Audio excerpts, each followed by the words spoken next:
Бұрынғы өткен заманда жақсылық, жамандық атты екі адам болыпты. Бір күні жамандық жаяу жүріп келе жатса, артынан бір атты кісі жетіпті. Екеуі жөн сұрасып, қайда бара жатқанын білісіпті. Ол келген жақсылық екен. Сонда жамандық тұрып, «Жақсылық, сен мені артыңа мінгістіре кетші», депті.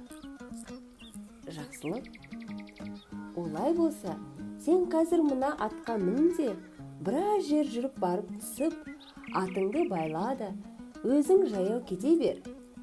Содан соң мен жетіп, атпен біраз жерге жүріп, саған тағы байлап кетермін. Сөйтіп, баратын жерімізге кезек мініп жетейік. Екеуміз мінгізсек, атқа қиын соғар», депті. Сонан соң жамандық атқа мініп алып, сол кеткеннен жақсылықты есіне алмастан кете беріпті. Жақсылық шаршап, арып-ашып, кешке жақын бір күркезге келеді. Ішіне кірсе, жан жоқ. Бірақ ортада бір үлкен қазан асыл отыр екен. Айдалада қайнап тұрған не қалған тамақ?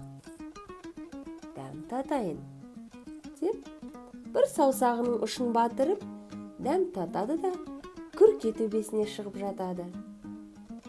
Бір уақытта қасқыр, түлкі, арыстан үшеу келіп күркезге кіріпті. Түлкі тамақты көре сала, «Ойбай, мына тамақтың біреуін жепті ғой», деп байбалам салады.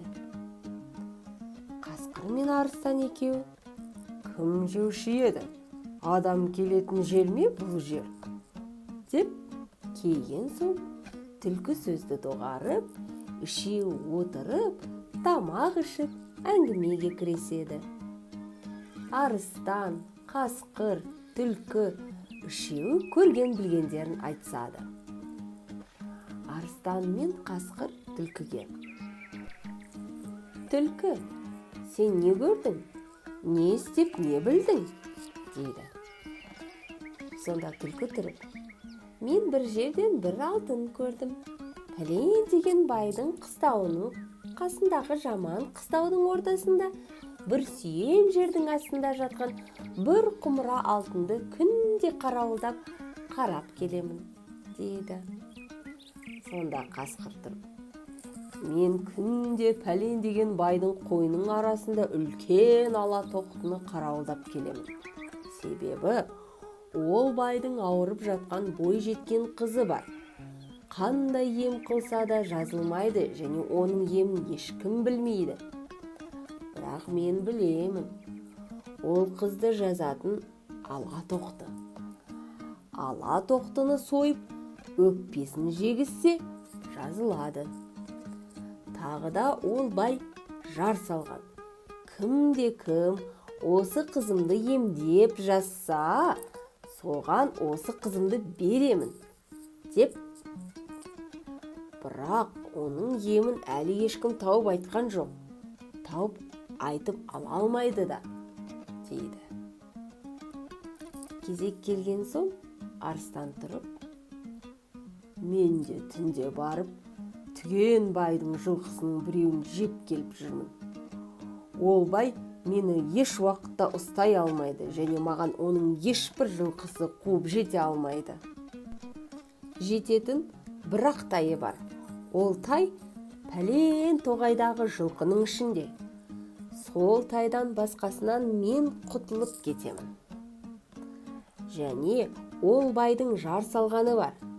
Кімде-кім менің жылқымды жеп жүрген арыстанды ұстап берсе, соған бір үйір жылқымды беремін», деп.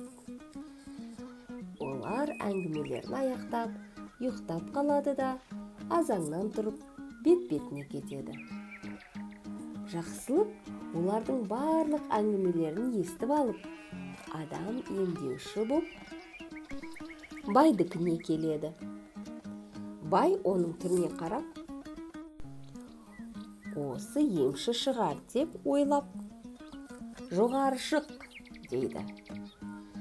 Жақсылық отырған соң бай: «Қызыма бал ашып бер» дейді. Жақсылық мақұл дейді де, қызды қарап: «Баланы емдетпей босқа қинапсыңдар ғой. Әкел ана үлкен ала тоқтыны. Мұның ауруы соның өкпесінде» дейді. Бай дереу қойшыларды жіберіп тоқтыны алдыртады. Жақсылық қызға тоқтының өкпесін жегізіп емдейді. Жазылған соң қызды өзі алады. Бұдан кейін Жақсылық бағанағы жаман қыстауға келеді.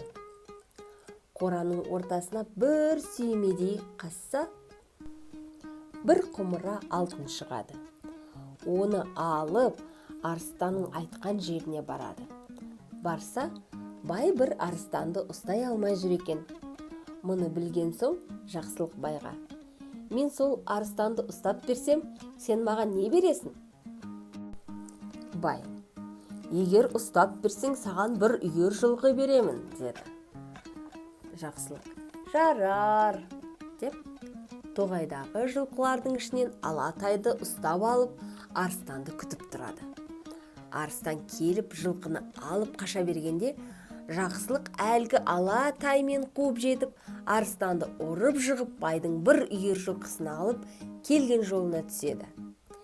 Неше ай, неше жылдар өткенде бір күні бұған жамандық келіпті. Жақсылық жамандыққа қараса, үсті басында түк жоқ, қайыршы, дуана секілді екен. Ол Жақсылықты көріп: «Жақсылық жан, мен саған жамандық қыламын деп мұндай күйге ұшырадым. Енді сен мені адам қыл. Сен бұл мал-мүліктерді қай жақтан таптың?» дейді. Сонда Жақсылық: «Не де болса адамзатсың ғой. Сен жамандық істегенмен, мен саған жақсылық істейін» деп өзінің бастан кешкен оқиғасын айтты. Сонан соң тұрып: «Пәлен төбеде бір үй бар. Сен қазір соған жет. Оның ішінде асулы бір қазан ет бар. Бірақ оның ішіндегі еттен тек бір саусағыңды батырып, дәмін көр де үйдің төбесіне шығып жат. Сонда түлкі, қасқыр, арыстан келеді. Сен олардың әңгімесін тыңдай бер. Олар кеткеннен кейін естіген сөздеріңді естісең, сен осындай боласың» деді. Жамандық: «Жарайды» дейді де баяғы күркеге барып кіреді. Жақсылық айтқандай қазан толы ет асылы тұр екен. Қызығып кетіп, шыдай алмай, «Мына бір жілігін жейінші» деп еттен жеп, сорпасынан да 5-6 рет ұрттап алыпты. Сөйтіпті де үйдің төбесіне шығып жатыпты. Бір уақытта түлкі, арыстан, қасқыр үшеу күркеге кіреді. Түлкі тамақты көре сала: «Ойбай, мына еттің тоқпақ жілігі жоқ, омыртқасы жоқ, сорпасы жоқ, біреу жепті» дейді. Оған арыстан мен қасқыр: «Кім жеуші еді? Бұл жерге адам келуші ме еді?» деп көнбейді. «Жоқ, бір бәле бар, мен түс көрейінші» деп түлкі жата қалыпты да, аздан соң қайта тұрып: «Осы күрке үстіне шығайықшы, сонда бір пәле бар секілді» депті. Бұл сөзін қасқыр мен арыстан да мақұл көріп, түлкі төбеге шықса, жамандық жатыр екен. Үшеу жамандықты бас салып жеп қойыпты. Сөйтіп, Жақсылық жақсылығының өмір сүріп, мұрат мақсатына жетіпті. Жамандық жамандығынан ит құсқа жем болыпты.